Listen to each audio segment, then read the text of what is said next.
Number 8, I have LaMelo Ball. And this is where you're probably going to disagree with me because you think like Tyrese Maxey and LaMelo's case is similar. The reason why it's not similar is because Tyrese Maxey is 6'2" and LaMelo Ball is 6'7".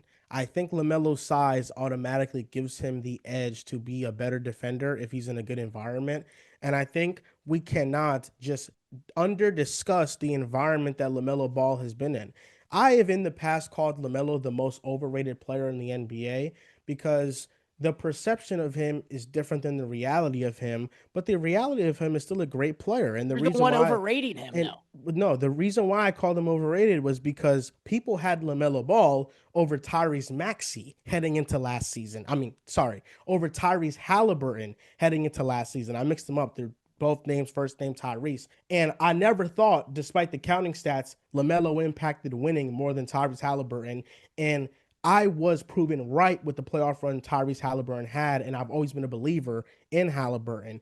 But LaMelo Ball, the reason why I have him over Tyrese Maxey is I think he's a better scorer than him. I think he's a way better playmaker. I think the playmaking gap between the two is astronomical. And the size that he has just gives him an advantage to not only rebound the ball better, but also defend better.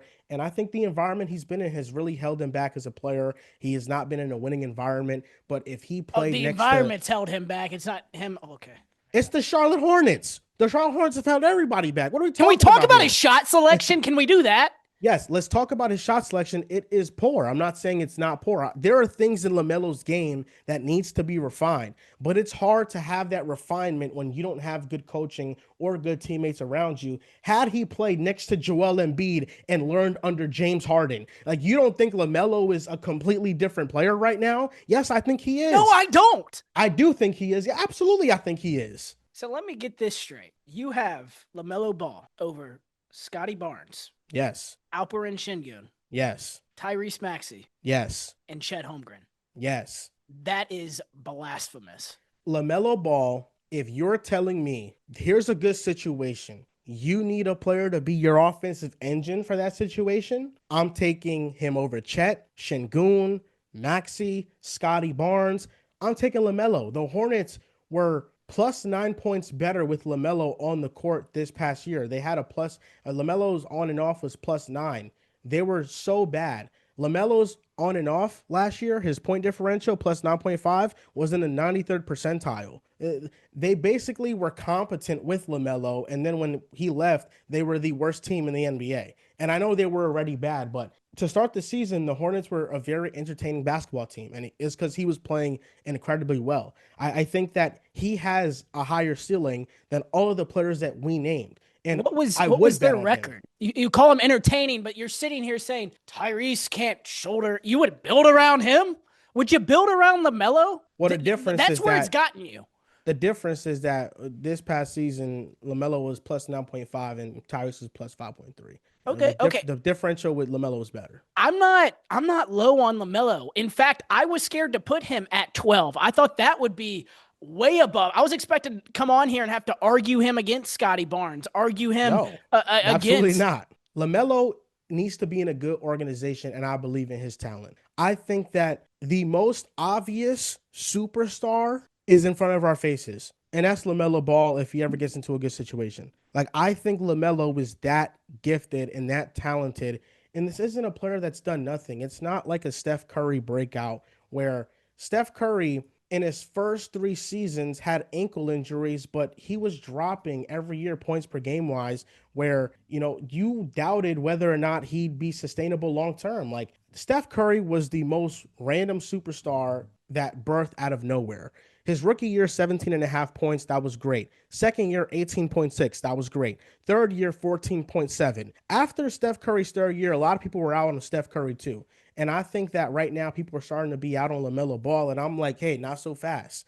I think he can shoulder an offensive load. He just needs to be in a good situation. I worry that won't happen in Charlotte. But LaMelo in a good situation, I think can be a winning basketball player. Yes, I do. I am with you. I am still a believer in his talent. I would rather have him on my team than Scotty Barnes. But you yourself just mentioned Alperen Şengün being the best player on a number 2 seed. Yes. Right now, I would rather have Şengün on my team than LaMelo Ball. Well, I if would I had rather a, have Tyrese Maxey. I would rather have Chet Holmgren. I just disagree. If I had, well, it might be different for the chat thing, but if I had a 1-for-1 swap on the table and I'm the Sixers, Maxey for LaMelo, I'd take it in a heartbeat. I wouldn't even think about it. Okay. Similar players, similar output. Yeah, one is just 6'7", a better playmaker and rebounds better. Yes, that's why he's better than 100%. Tyrese Maxey. Yeah. Yeah, it's a close argument, but I'm not sitting here having LaMelo in the top 7 or 8. And with the Rockets, like, I mean, if I did a 1-for-1 swap, Şengün for LaMelo, I think the only thing you're worried about is health. He needs to stay healthy because over the past 3 seasons, 47 games played, 22 games played, 36 games played. The major gripe is health. But if we're talking about health, like if you're healthy, yeah, I would have LaMelo with the men with KD and start Steven Adams or Clint Capella and like just ride out with that team. But Joel, you can't sit here and be so down on Joel Embiid, rightfully so. I am too. But we're talking about a guy here who's played a combined 58 games the last 2 seasons. In 2 seasons, he's played 58 games total. The difference is that LaMelo Ball doesn't have a major injury. He doesn't have an ACL injury. He doesn't have an Achilles injury. These are nagging injuries that he's had. It's ankles, not nothing serious.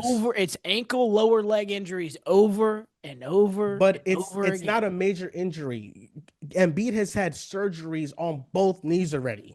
Okay. Embiid is essentially cooked from a health perspective. And I hate to say it, but that's just the reality of the situation. He didn't play his first 3 years in the NBA because of the injury risk to him and because of his health. But it's not out of the possibility that everybody wants to point at Ja and be like, that's just who he is. We don't know who he's going to play. Ja played 50 games last year. And LaMelo, a guy who's played 50 games in 2 years, I'm just saying it's worth asking the question. Maybe that's just who he is. I don't think so. I disagree with you. I don't think that's who he is. I think he'll get healthy. Okay, fair. Let's move on.